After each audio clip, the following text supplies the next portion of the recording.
नमस्कार.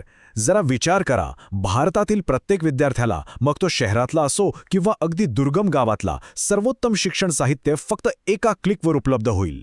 नाही, हे काही स्वप्न नाहीये, तर हे एका खूप मोठ्या राष्ट्रीय मोहिमेचं ध्येय आहे. आणि ही मोहीम म्हणजे फक्त काही ॲप्स किंवा वेबसाईट्स नाहीत, तर ही देशाच्या शिक्षणाचं संपूर्ण भविष्यच नव्याने घडवण्याची एक मोठी योजना आहे. चला तर मग बघूया हे भव्य अभियान नक्की कसा आकार घेत आहे. बरं, हे मोठं अभियान समजून घेण्यासाठी आपण त्याला 4 सोप्या भागांमध्ये पाहूया. सगळ्यात आधी आपण त्या डिजिटल प्लॅटफॉर्म्सबद्दल बोलू, जे या संपूर्ण रचनेचा पाया आहेत. त्यानंतर त्यामध्ये असलेल्या ज्ञानाच्या महासागरात म्हणजे डिजिटल रिसोर्सेसमध्ये डोकावू. मग आपण प्रयोगशाळा आणि संशोधनाच्या आधुनिक जगात जाऊ आणि शेवटी या सगळ्याला एकत्र जोडणारी जी मोठी सरकारी धोरणं आहेत त्यावर एक नजर टाकू. चला तर मग आपल्या प्रवासाच्या पहिल्या टप्प्यापासून सुरुवात करूया. मुख्य शिक्षण प्लॅटफॉर्म. बघा, कोणताही मोठा बदल घडवायचा असेल तर एक मजबूत पाया लागतोच. हे प्लॅटफॉर्म्स म्हणजे या डिजिटल क्रांतीचा तोच भक्कम पाया आहेत, ज्यावर देशाच्या शिक्षणाची एक नवी इमारत उभी राहतेय. इथे आपल्याला दिसेल की प्रत्येक प्लॅटफॉर्म एका विशिष्ट गरजेसाठी बनवलंय. पहिलं आहे दीक्षा. हे शालेय पुस्तकांना एकदम जिवंत करतं. फक्त पुस्तकातला QR कोड स्कॅन करायचा आणि त्या विषयाशी संबंधित व्हिडिओ किंवा अधिक माहिती लगेच मिळते. मग येतं स्वयं. हे तर जणू एक ऑनलाईन विद्यापीठच आहे, जे मॅसिव्ह ओपन ऑनलाईन कोर्सेस म्हणजे MOOCs पदवी आणि पदव्युत्तर स्तरावर मोफत उपलब्ध करून देतं. आणि सगळ्यात महत्त्वाचं, ज्यांच्याकडे इंटरनेट पोचलेलं नाही त्यांच्यासाठी आहे स्वयंप्रभा. हे थेट टीव्हीवर 24 तास शैक्षणिक कार्यक्रम दाखवतं.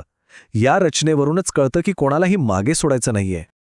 आता बघा, मजबूत प्लॅटफॉर्म्स बनवलेत, पण ते रिकामे असून काय उपयोग, बरोबर? ते मूल्यवान तेव्हाच बनतात जेव्हा त्यात ज्ञान म्हणजे कंटेंट असेल. म्हणूनच आपल्या प्रवासाचा दुसरा टप्पा आहे डिजिटल संसाधनांचं विश्व, जिथे भारताचं सर्वात मोठं डिजिटल ग्रंथालय तयार केलं जातंय. या डिजिटल ग्रंथालयात खरंच प्रत्येकासाठी काही ना काही आहे. नॅशनल डिजिटल लायब्ररी NDL हे संशोधक आणि उच्च शिक्षण घेणाऱ्यांसाठी तर एक खजिनाच आहे. दुसरीकडे पाठशाला थेट शाळेतल्या मुलामुलींच्या दप्तरातली पुस्तकं डिजिटल स्वरूपात आणते. आणि NROER बद्दल बोलायचं झालं तर ते एक असं खुलं मैदान आहे, जिथे शिक्षक आणि विद्यार्थी विनामूल्य रिसोर्सेस घेऊ शकतात आणि स्वतःचं योगदानही देऊ शकतात. हे सगळं मिळून एक जिवंत आणि सतत वाढणारं ज्ञानाचं भांडार तयार होतं. आणि इथेच आपल्याला या संपूर्ण योजनेचा आवाका लक्षात येतो. हे वेगवेगळे उपक्रम सुटे नाहीत, तर एका मोठ्या ध्येयाने एकमेकांशी जोडलेले आहेत. विचार करा, प्राथमिक शाळेतल्या मुलांपासून ते थेट PhD करणाऱ्या संशोधकांपर्यंत प्रत्येकाच्या गरजेनुसार कंटेंट उपलब्ध करून देणारी ही एक किती सुनियोजित आणि सर्वसमावेशक व्यवस्था आहे. ठीक आहे, आता आपण या डिजिटल विश्वात आणखी खोलवर जाऊया. कारण इथे फक्त माहिती किंवा पुस्तकांच नाहीत, तर प्रत्यक्ष प्रयोग आणि अत्याधुनिक संशोधनासाठी खास टूल्सही तयार केली आहेत, जी शिक्षणाला एका वेगळ्याच लेव्हलवर घेऊन जातात. विचार करा, समजा एखाद्या कॉलेजमध्ये खूप महागडी प्रयोगशाळा नसेल तर व्हर्च्युअल लॅब्स थेट कॉम्प्युटरवरच विज्ञानाचे प्रयोग करण्याची संधी देतात.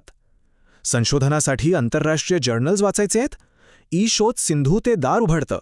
आणि शोधगंगामुळे तर भारतातील हजारो PhD प्रबंध एका क्लिकवर मिळतात.